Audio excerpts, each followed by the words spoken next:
बच्चों, welcome to my YouTube channel. तो आज मैं आपको पढ़ाने जा रही हूँ अमराई, जो कक्षा 8 की हिंदी की पाठ्य पुस्तक है, उसका चैप्टर 3 असम की शान, डॉक्टर भूपेन हजारिका। इस पाठ का उद्देश्य क्या है? इस पाठ में हमने कर्तव्य परायणता, समाज के प्रति सेवा भाव, मानव प्रेम की भावना का विकास, ये सब बातों के बारे में हम इसमें पढ़ेंगे। तुम शुरू करते हैं। डॉक्टर भूपेन हजारिका भारत के विलक्षण कलाकार थे, जो अपने गीत खुद लिखते थे तथा संगीतबद्ध करके गाते थे। जो भूपेन हजारिका जी थे वो यूनिक आर्टिस्ट थे इंडिया के, who used to write his own songs and compose his own songs and sing. उन्हें दक्षिण एशिया के श्रेष्ठतम सांस्कृतिक दूतों में से एक माना जाता था। He is regarded as one of the greatest cultural ambassadors of South Asia. उन्होंने कविता लेखन, पत्रकारिता, गायन, फिल्म निर्माण आदि अनेक क्षेत्रों में काम किया। He worked in many fields like poetry, writing, journalism, singing, film production, etc. वे ऐसी शख्सियत थे। He was a personality जो इन्होंने अपने संगीत से केवल असम को ही नहीं बल्कि संपूर्ण देश को मोहित किया था। मतलब पूरा कंट्री था, इंटायर कंट्री जो थी उनके संगीत को बहुत पसंद करती थी। उनके गीतों में जीवन की गहराइयों का जिक्र हुआ है। His songs have touched upon the depths of life. उन्होंने मानू है मानूहर बाबे गाकर मानवतावाद की एक नई मिसाल कायम की है। He set a new example of humanity. Doctor Bhupen Hazarika का जन्म 8 सितंबर 1926 को ऊपरी असम के सादिया में हुआ था। तो you have to learn this question. ये आपसे पूछा जा सकता है कि भूपेन हजारिका का जन्म कब हुआ था। वे गायन में अपने पिता नीलकांत हजारिका, जो एक स्कूल शिक्षक थे। डॉक्टर भूपेन हजारिका के पिता नीलकांत हजारिका जो थे वो एक टीचर थे और अपनी माँ शांति प्रिय हजारिका से बेहद प्रभावित थे। प्रभावित मतलब बहुत ज़्यादा इम्प्रेस थे वो।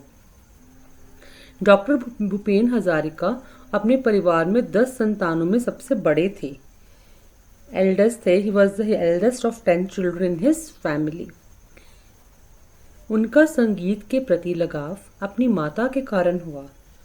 हिज लव फॉर म्यूजिक मतलब उन्होंने अपनी माता से सीखा, शायद वो भी गाती थी, जिससे उन्होंने भी मतलब उनकी अटैचमेंट हुई म्यूज़िक के साथ, जिन्होंने उन्हें पारंपरिक असमिया संगीत की शिक्षा जन्म घुट्टी के रूप में दी।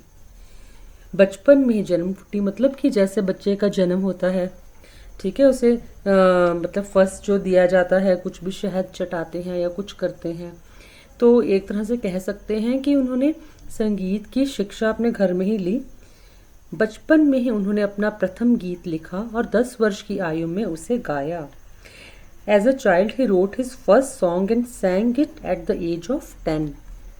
भूपेन हजारिका जो थे ने करीब 13 साल की आयु में, मतलब इतना अच्छा गाते थे, 13 साल की आयु में उन्होंने तेजपुर से मैट्रिक की परीक्षा पास की। आगे की शिक्षा के लिए वे गुवाहाटी गए।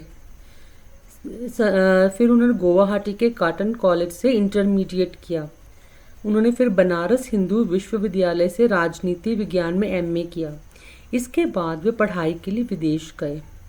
न्यूयॉर्क स्थित कोलंबिया विश्वविद्यालय से उन्होंने पीएचडी की डिग्री हासिल की।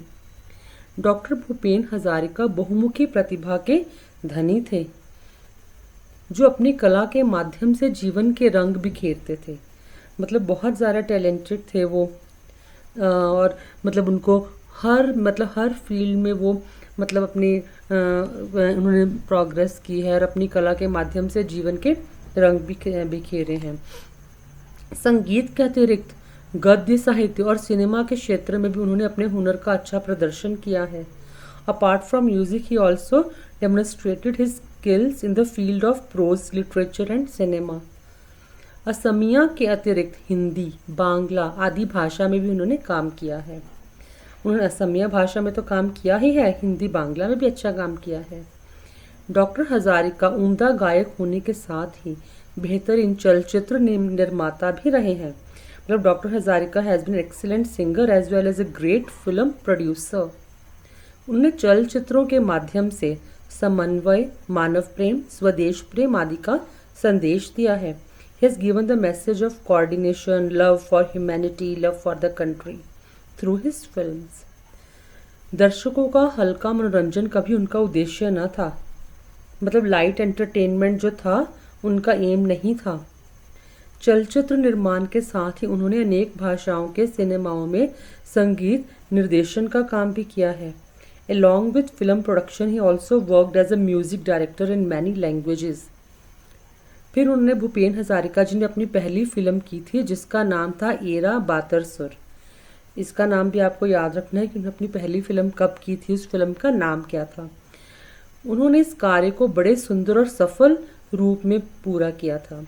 डॉक्टर हरिचरण दास ने हजारिका के व्यक्तित्व मतलब उनकी जो पर्सनैलिटी थी के प्रबल पक्ष को भारते हुए कहा था, उनके लिए सिनेमा केवल मनोरंजन का माध्यम न था, यह था समाज परिवर्तन का माध्यम।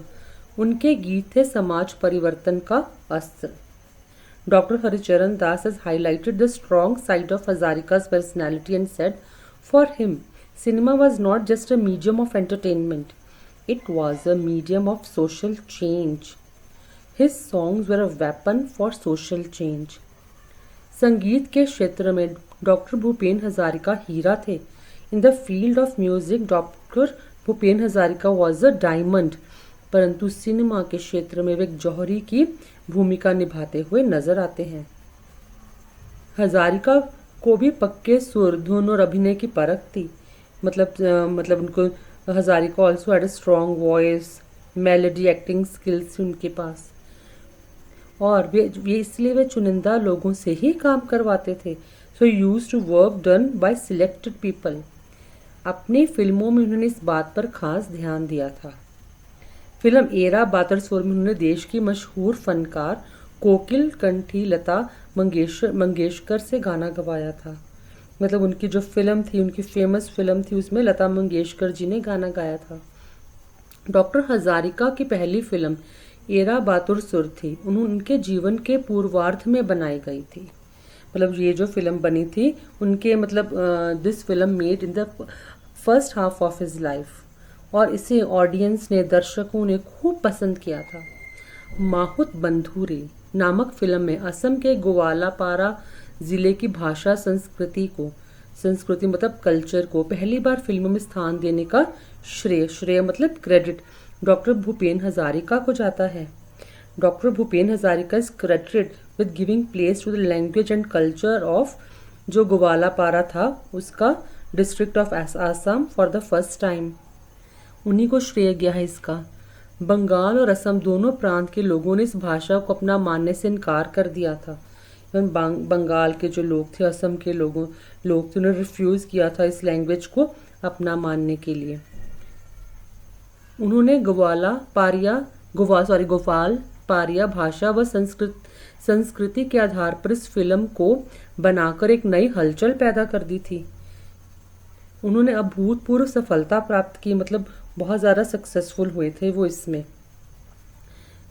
प्राकृतिक सौंदर्य से भरपूर असम की विभिन्न मनोरम जगहों पर इसकी शूटिंग की गई थी। इसकी शूटिंग भी देखिए, असम की जो अच्छी अच्छी जगहें थी वहाँ पर हुई है, सुंदर जगह पर। इसके बाद डॉक्टर हजारिका रुके नहीं, उन्होंने बल्कि दुगने उत्साह के साथ उन्होंने काम करना शुरू किया। पंडित जवाहरलाल नेहरू ने उन्हें बुलाकर कहा, यह बड़ी अच्छी फिल्म बनी है। फिल्म शकुंतला में उन्होंने संस्कृत के महान कवि कालिदास रचित अभिज्ञान शाकुंतलम को आधार बनाया। उस समय के लोकप्रिय जनरल स्टेट्समैन में शकुंतला को राष्ट्र स्तर के प्रथम पुरस्कार की श्रेणी में रखा था और इसे राष्ट्रीय पुरस्कार से सम्मानित किया गया था। हजारिका ने असमिया और खासी जनजाति के लोगों में समन्वय और एकता स्थापित करने के लिए प्रतिध्वनि फिल्म बनाई थी। जो प्रतिध्वनि फिल्म भी बनाई थी वो भी उन्होंने इसीलिए बनाई थी ताकि जो इन लोगों में एकता स्थापित हो सके। असमिया फिल्म लट्टी घटी, इसका नाम भी आपको याद रखना है, चलचित्र जगत के व्यावसायिक दुनिया के आधार पर बनी थी। मतलब जो व्यावसायिक कमर्शियल वर्ल्ड था, जहां उस क्षेत्र पर करारा व्यंग्य किया गया था। मतलब जो लटी खटी फिल्म भी बनी थी। The Assamese film Lati Khati was based on the commercial world of the film industry where the area was slabbed, मतलब जो उन पर एक सटायर व्यंग्य किया गया था इस पर। फिर उन्होंने इस फिल्म को राष्ट्रपति पुरस्कार से नवाजा गया। अपनी नई सोच के मंत्र को लेकर डॉक्टर हजारिका आने वाले दिनों के लिए कुछ सोचने लगे। फिर भूपेन हजारिका को सर्वश्रेष्ठ नृत्य फिल्म के लिए राष्ट्रीय पुरस्कार दिया गया। इसी तरह उन्होंने चिकमिक बिजुली, ज्योति प्रसाद आगरवाला, आरू जयमती का निर्माण किया। डॉक्टर भूपेन हजारिका परिचालित इन सिनेमाओं ने श्रोताओं का दिल जीत लिया। इन श्रोताओं को भी यह सब कुछ बहुत ज़्यादा अच्छा लगा। इनमें से जो सन 1992 में रिलीज होने वाली रुदाली फिल्म को अंतर्राष्ट्रीय पर्याय के ऑस्कर फिल्म पुरस्कार के लिए मनोनीत किया गया, मतलब उसे चुना गया ऑस्कर अवार्ड के लिए। फिर इनको फिल्म जगत का सबसे बड़ा पुरस्कार दादा साहब फाल्के दिया गया। बंगाली तथा हिंदी सिनेमा जगत गायक से लेकर अभिनेता तक सभी उनकी तारीफों के पुल बांधते थे, उनकी बहुत ज़्यादा प्रेज करते थे। संपूर्ण विश्व ने उनकी प्रतिभा को सराहा मतलब अप्रिशिएट किया। केवल असमिया संगीत जगत में ही नहीं बल्कि संपूर्ण भारतवर्ष के संगीत जगत में वे छा गए थे। वर्ष 2009 में उन्हें असम रत्न और संगीत नाटक अकादमी अवार्ड से भी सम्मानित किया गया। खासकर बंगाली और हिंदी सिनेमा में संगीतकार की भूमिका निभाते हुए वह नजर आए। उन्होंने बंगाली भाषा में भी किया, फिर हिंदी भाषा में भी संगीतकार की भूमिका थी, संगीतकार का जो रोल था वो दिया। उन्होंने दोनों भाषाओं को कई ऐसे बेहतरीन संगीत और सुर दिए हैं जिसके कारण बंगाली व हिंदी सिनेमा जगत सदैव उनके आभारी रहेंगे। फिर इनको अपनी कला के लिए पद्म भूषण से भी सम्मानित किया गया। अपने जीवन में डॉक्टर हजारिका को कई आकर्षक प्रलोभन, मतलब उनको बहुत सारे लालच दिए, पर कभी उनका इरादा नहीं डगमगाया। वो अपने फर्म थे, अपने मतलब कि कभी उनका जो मकसद था उन्होंने उसी पर ही फोकस किया। आखिरकार अपने मजबूत इरादों के दम पर उन्होंने अपना लक्ष्य हासिल किया। उन्होंने अपना लक्ष्य था, जो उनका गोल था, उसको अचीव किया। जो सवायत सुखायत और लोक मंगल के लिए लिखते हैं उन्हें कभी अर्थ प्राप्ति का लोभ नहीं होता है। मानवतावाद का संदेश बांटने वाले हजारिका जी ने कभी भी अपने इरादों को बिकने नहीं दिया। डॉक्टर भूपेन हजारिका का निधन, फिर उनकी डेथ कब हुई? 5 नवंबर 2011 को हुई।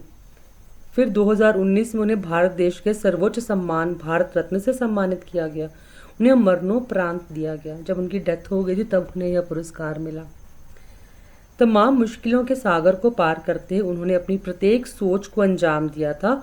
उनके बुलंद हौसले और जज्बे को प्रत्येक असमिया ने अपने दिल में संजो कर रखा है। मतलब लोग उनसे इतने ज़्यादा इम्प्रेस थे, अभी भी आज उनके असमिया लोगों के दिलों में वह रहते हैं। उम्मीद है बच्चों आपको ये समझ में आया होगा। अगर आपको अच्छा लगा तो मेरे चैनल को लाइक और सब्सक्राइब ज़रूर कीजिएगा ताकि आपको आने वाली वीडियोस भी उनकी नोटिफिकेशन भी मिलती रहे। धन्यवाद।